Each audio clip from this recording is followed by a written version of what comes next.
Makhenkesi Arnold Stofile. He passed away at his home in Alice in the Eastern Cape at the age of 72 this week. All right, Palesa, it's over to you. All right, thank you very much, Leanne. We continue speaking to the CEO of the National Heritage Council, Advocate Sonwabile Mancotywa.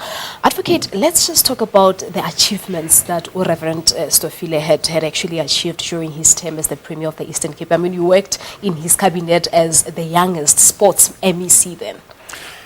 One of the milestones of Stofile was that he stabilized the province of Eastern Cape. As I mentioned before, at a time where the province had a challenge of bringing all previous administration unity and cohesion of the province, he stabilized that province. But at the same time, Stofile will be remembered for bringing in institutions in that province, because remember there was a transition, from apartheid administrations, and he ensured that he built institutions that at the moment are still, there, felt in the Eastern Cape. Of course, the provincial growth and development strategies, of the province, and which actually looked at the province, years, to come, and the vision of the province. I can say that he laid a solid background and a foundation, in the province of Eastern Cape. But also, Stofile will be remembered as a family man. He committed himself to the province and the realization of his vision. I remember one day in the cabinet when his two daughters just came into the executive council, and they were chairing the executive council. And we were all astonished as members of the executive council. And he explained, because they were just waving to say bye-bye, and they were leaving, actually. He said, look, I hardly see them, because he comes at night when they're already sleeping, and he leaves them in the morning when they're sleeping. So they just came to say hi. So it was a protest of some sort to say, but Dad, we have not seen you. And of course, I mean, as I said earlier on, that going back to the life of Stofile, he was this dignified leader. He actually believed in excellence.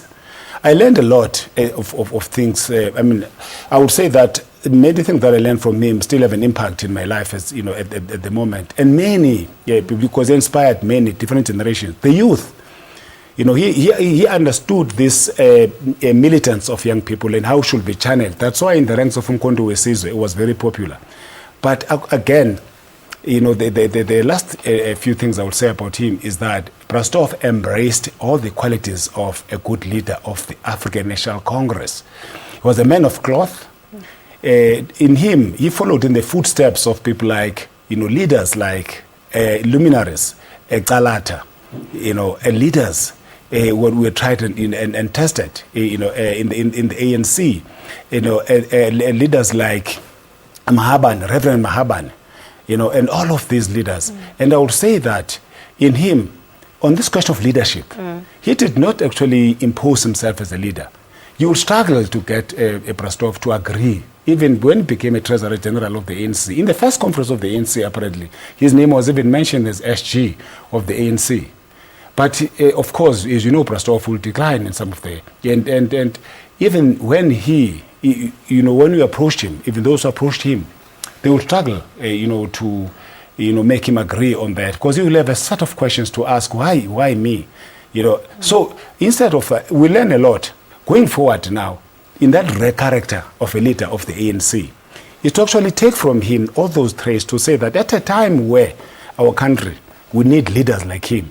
I think as a younger generation, Stofile presents that kind of a leader, that footprint that he has actually left, that we can also learn how really to become a leader, and a leader of the people, and a leader, not just somebody who comes as professor as leader, but a true a leader.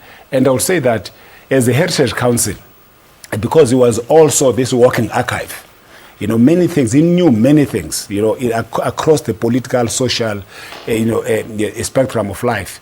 And I would then say that we will actually ensure that we archive, many of these teachings, in every facet of life, so that as we go forward, more especially in the reconstruction of our own heritage, people like Brastov, they go in the canals of history, never to be forgotten, as we touch on his life in the time. All right, Advocate Mancotywa, that's where we're going to leave it, but thank you so much for having shared those beautiful moments that you had with Reverend Stofile. Thank you so much for your time.